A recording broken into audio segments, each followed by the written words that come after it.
Hi everyone, welcome to another episode of JDM Masters. I have with me here today a Mitsubishi Lancer Evolution 5, and in this video we're going to be looking at the technical details, the engine, the drivetrain, the aerodynamics, interior, and we're going to bring it out for a little drive on the Touge up here in Hakone just to show you how it handles.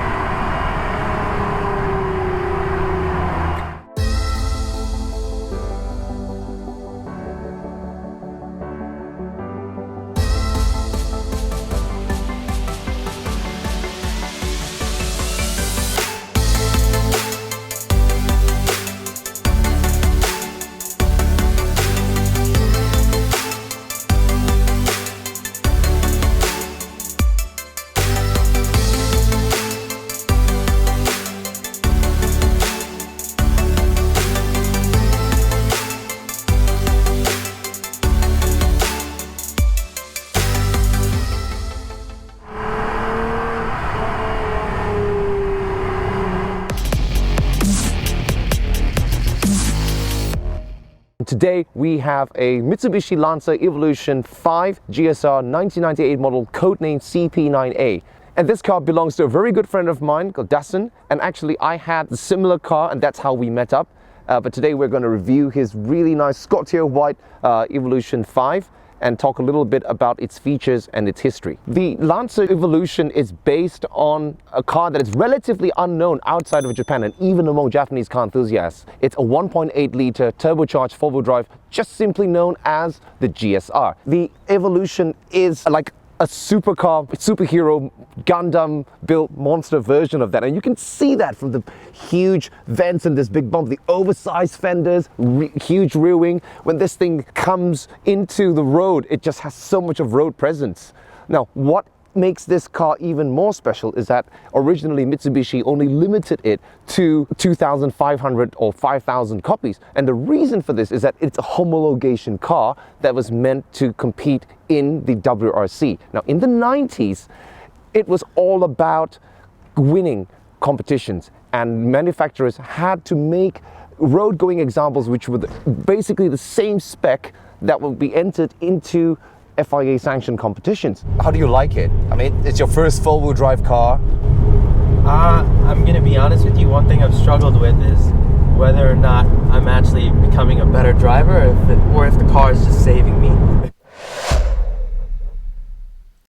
So first off, the body is based on a 1995 CK and CN Mitsubishi Lancer. Its diminutive dimensions are well suited for Japanese roads of that era. I mean, later cars, the later Lancers got even bigger and bigger. But from that, it created a really good base for the tight, twisty roads of France and in the mountains of Italy and Germany, where all the WRC stages played out. You don't really realize how small this car is compared to modern cars until you really stand in front of it, especially if you're behind the wheel. So this is an Evolution 5, and the main differences over the previous Evolution 4, which was still basically the same base model, are these wider fenders. The width is 1,770 millimeters, which makes it in that 1996 full width WRC spec.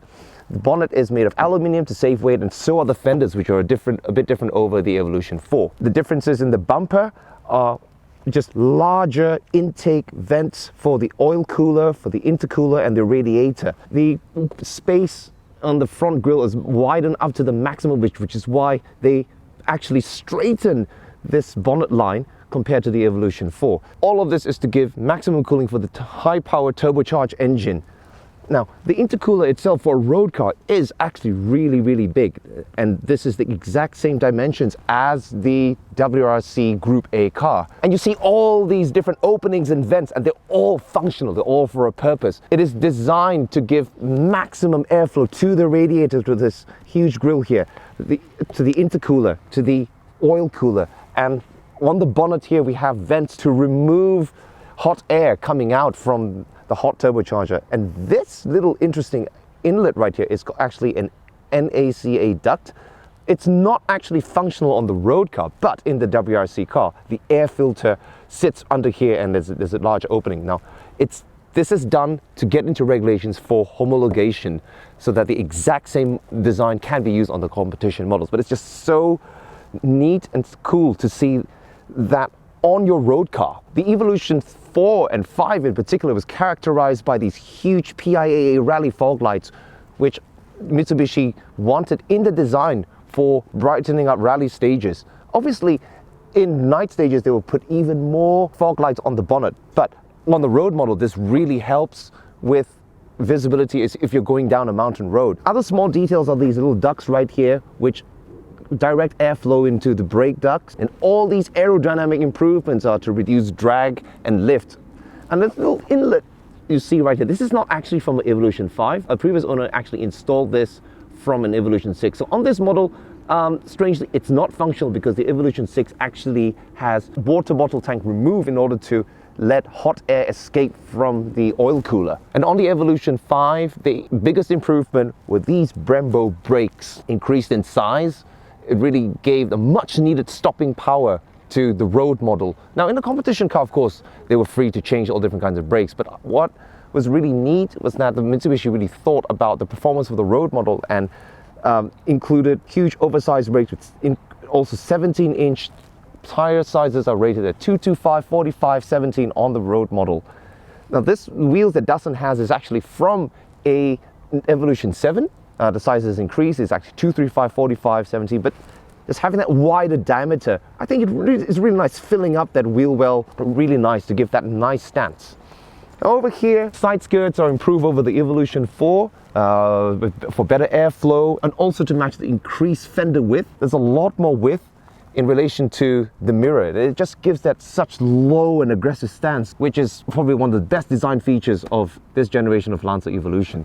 Now, so moving on to the back. Later Lancer Evolutions had the body, which was kind of like more monoform and integrated into the body line. But on this car, coming from the Evolution 4, what Mitsubishi just did was just stuck over fenders right at the door and the fender here, and this piston, it just gives it such a road presence. In order to accommodate the wider wheels, they actually shave the inside to tuck it in order that the wheel would not hit the fender from the inside. And yes, and we have this large rear wing. The WRC regulations actually changed every year, limiting the design of the height and the width. But for 1998, the width was allowed to be a little wider than the body, and Mitsubishi incorporated an adjustable attack angle for the rear wing. It's made of aluminium, and here Dasun's put it to the maximum attack level, I think. You're going to get a lot of downforce, but probably less fuel economy for this. One of the design features I like about the 1995 model Lancer is this really iconic triangle taillights. It really gives it a distinctive look. In the minds of everyone who's watched WRC rally cars going around, this taillight really stands out from the other different models. The Dasun's car has this HKS silent high power exhaust system, which sounds really good, accentuates that unique sound of the 4G63 2-liter turbocharged engine.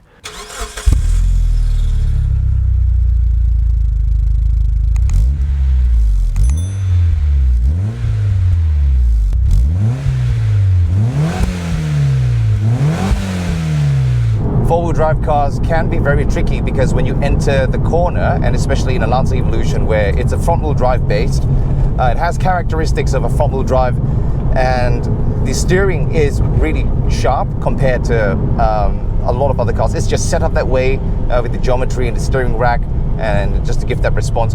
You know, like in the corner, as you turn in and it feels like a front-wheel drive, quite like the Civic. Midway through the corner, you put the accelerator down, it becomes like a rear-wheel drive, and then you got to find the grip. Right. Then understand how the mechanism of the four-wheel drive works. In this case, the Lancer Evolution series has something called active yaw control, and this actually helps it. It's an active diff, you see. So the active diff behaves like an LSD, but the only difference is that it preempts what kind of grip levels you need and pushes you towards the corner. How this works, it works in the steering angle. The more steering angle you put and the more throttle you put, the rear kind of comes out and pushes it around the front. Right, it helps the car rotate. It helps the car rotate on its axis, therefore the word yaw. Yaw is a motion of rotating on the axis. You use that value in airplanes, you know, when the plane sort of rotates on its center to turn. Now the interior is just from the regular Lancer of that era. The only telltale signs you can see are the white meters, which goes up to 7,000 RPM. And Dasun's car has a lot of different parts on it, like these important aftermarket gauges for oil temperature, water temperature, and oil pressure. It's got a boost gauge over here. And an important modification, which a lot of people do forget, is to have the steering wheel adjusted for more reach towards you. The 1995 Lancer had this really high-tech looking aircon digital control panel, which you can control things on the button. It is a nice little screen, really high-tech stuff from the 1990s. I love this display where it shows the driver inside, and this is one of the points of the car that makes it really special. Other differences are the white face meters with red lettering which lights up to orange. It's very typical 90s sporty kind of feeling, and I kind of like this compared to high resolution and complicated cluster designs of later cars. In the WRC stages, a short wheelbase compact car is very important. And you can see right now, like the current generation, they're all using hatchbacks, but you know, as contemporary D-segment cars like the Lancer and the Impreza started getting bigger and bigger. In fact, the CT9A and the GDB, they weren't as nimble as these older generations. And you know, just driving it right now on the tight hairpins of Nanamagari, I can really just feel that sharp steering, the AYC. You know, it's a little bit nimbler than you know, the Civic, for example, where the Civic's a front-wheel drive. It's a different line, different way to take the corners. Well, I mean, if you look at the WRC as a whole and the type of stages they've raced on, a lot of them were these narrow, winding roads like this. Absolutely. So in a way, I think the Lancer Evolution is pretty much made for the mountain pass, you know, just from the factory, the way it is. Right. You know, I think it's definitely one of the best cars for this task. Yeah. And the twin-scroll turbo that comes in at 3,000 RPM, and you know, I mean, second gear, third gear, they're just using that fat mid-range torque. You're modulating the throttle, getting that early boost in. So now let's have a look under the bonnet. And here we have a 2-liter 4-cylinder 4G63 engine. The turbocharger is here, intercooler is down there, the piping goes all the way around. He has a non-standard air box and air cleaner. This is actually a HKS super airflow with a mushroom intake, and he has also these aluminium pipings for to improve response. Now the 4G63 engine is legendary among 4-cylinder engines in the JDM 90s world.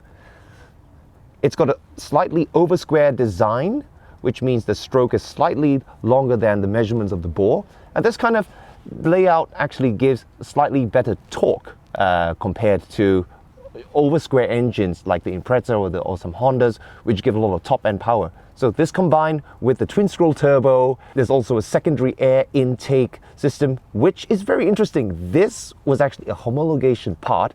Now on the road car, the secondary air when you're off the throttle to improve throttle response, but in the WRC car, this is actually the anti-lag system, or the bang bang bang system, an Emperor or whatever. Now he's got an aftermarket strut bar, but for the GSR and RS models you could actually opt for a factory strut bar, which is actually a triangle and connects to this part here. And you can see in the top mount he's got the Tane adjustable coilover suspension. He also has a Tomei blow-off valve, which looks very much like this OEM Mitsubishi blow-off valve. In fact, it's based on that, but Tomei have changed the springs to handle higher boost, and this is an important modification if you have air intake and exhaust mods done to it. The result of light mods on this is that it still retains the characteristics of the 4G63, which is known for a very quick and high response, but also bringing it up to a level which is maybe better for overall driving on mountain roads and in normal streets. The 4G63 block itself originates from the Galant VR4 from 1989. The design is an iron block, which is why the 4G63 engine is very well known for handling high applications of boost in the tuning world. On the road model, it has a lot more power than what most people need, but it's not about top figures. The mid-range torque and the power delivery is really linear when you compare it to maybe the Impreza STI or even the Skyline GTR. Combined with the nicely spaced gear ratios, it gives really quick acceleration if you're on the mountain roads or even on the circuit.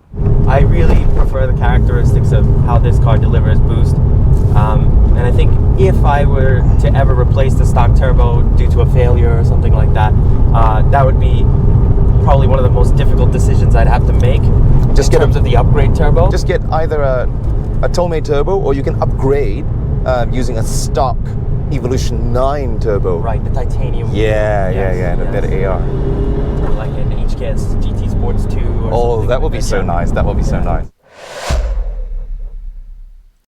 Now, Mitsubishi has spent a lot of years developing their four-wheel drive technology, which I believe is one of the most advanced in the JDM world, and even maybe compared to a lot of European. And the reason is this: there is a device called AYC, which stands for Active Yaw Control. This was introduced on the Lancer Evolution 4, and at that time it was really revolutionary. Now, the AYC is a really complicated system. Let me try and explain it simply. When a car is going through a corner, the inner wheels have to rotate at a slower speed than the outer wheels. Now, what AYC does is it mimics a differential, which helps the outer wheel turn faster than the inner wheels by using a range of sensors, and it feeds back into the computer, which sends a hydraulic pressure into this rear differential to help the car track in a way that is almost like it's on rails. Like you said, the newer Lancer Evos have ACD in addition to the AYC, and the Evolution 10 has Super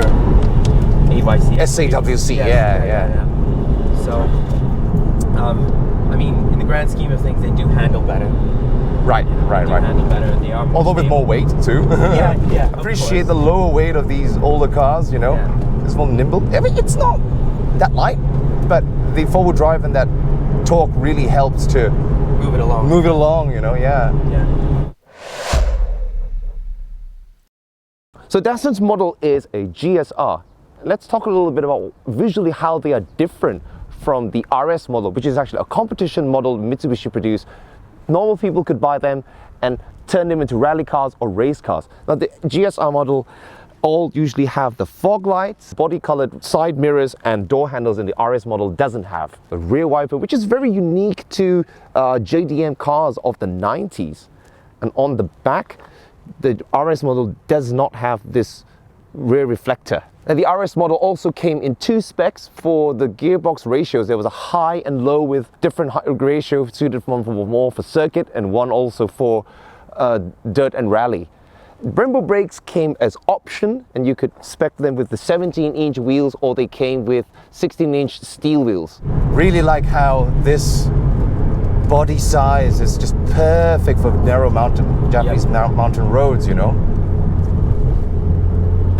And look at this tight hairpin now. You brake, downshift early, turn in the steering wheel, look through the next corner, turn back, get on the throttle, modulate it, brake a bit early, turn in, and the front end just responds. It just crisply turns in positively. Today's a pretty rainy day. Is perfect time to introduce a rally car.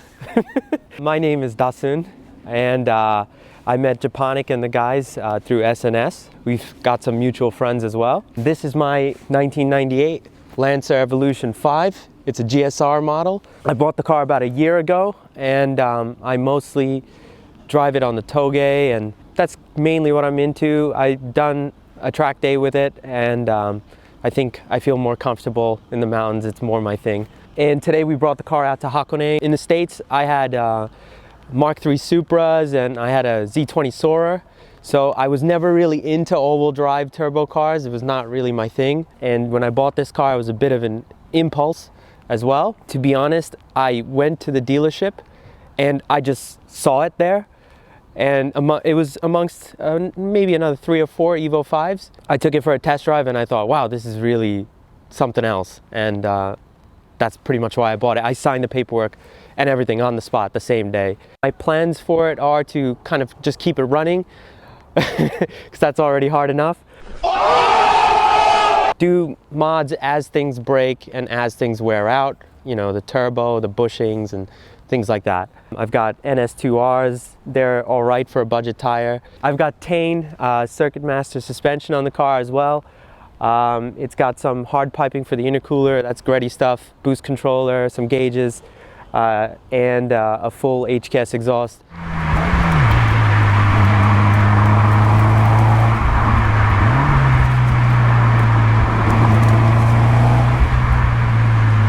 In terms of making more power and modding this car, in the States, Evos are basically quarter-mile cars or like really crazy time attack builds. To be honest, here in Japan, there's not really so much real estate for you to open up a car like that. Having 600-700 horsepower is not really, a priority for me personally. We're basically known for big V8s and, displacement. So growing up in the States, if you're into Japanese cars, specifically from this era, there's only a few different ways that you could have really been exposed to that. Either you watched Fast and the Furious and you watched the Orange Supra and you freaked out the first time you saw it race the Charger, or you turned on PlayStation 2 and popped in a copy of Gran Turismo or Need for Speed Underground, and you saw these cars at the forefront, and you can mod them and you got a taste for it there. Or maybe you grew up and watching Initial D.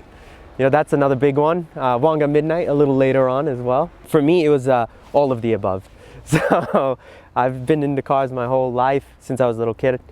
And to be honest, I don't even know why, where it started from. It's just, I just like them.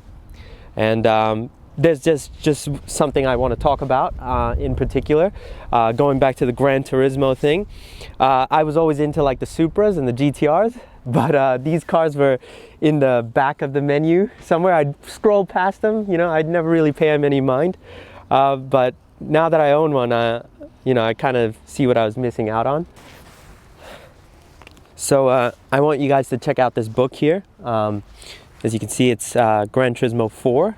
Basically, there's a list of cars that are in the game in here, and let me get to the page where the Evo is. All right, check that out. Pretty cool, right? Just as I remember it. And you pull this picture away and then boom, it's right there. Dreams do come true, right? Let the torque flow out, then ease back off the throttle, push it on again, keep the torque flowing. Wow, see, if I put on accelerator, it starts understeering. Yeah. Definitely feels much better with the steering more closer. Right? Yeah, that boss kit was a good investment. This is the original Evolution 5 catalog. That's awesome. And I had a couple of stints with the WRC team itself. Look, this is the original catalog. I kept this for 20 years. How is it in such good shape? Well, it's not because I put tape on this I mean, side. it's got tape on it, but like for the most part, the paper's not even that bad. I've kept it in this like Ziploc bag for years.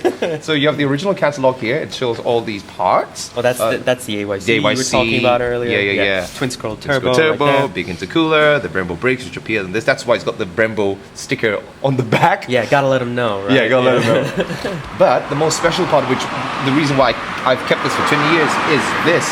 Now that's the man himself, Tommy Mäkinen, and I actually got his signature when I was in the team in 1999. That's insane. That's insane that you even have something like this. Yeah. This is like super Mitsubishi nerd stuff. It is. Look at this. But I mean, that's so cool, man. I think going forward, we're gonna take a look at some more tuned cars as well. And when we do that, the point of that is not necessarily to talk about the modifications that are done to the car and how awesome they are, but just to kind of show you these JDM parts and how they've kind of laid the foundation, so to speak. Absolutely right. For like the modern tuning companies. Yes. Because I think back in the day, the Japanese companies, HKS, Gretty, Tomei, and et cetera, were really doing it here in Japan, and their parts were sought after worldwide. I mean, they still kind of are, in a way.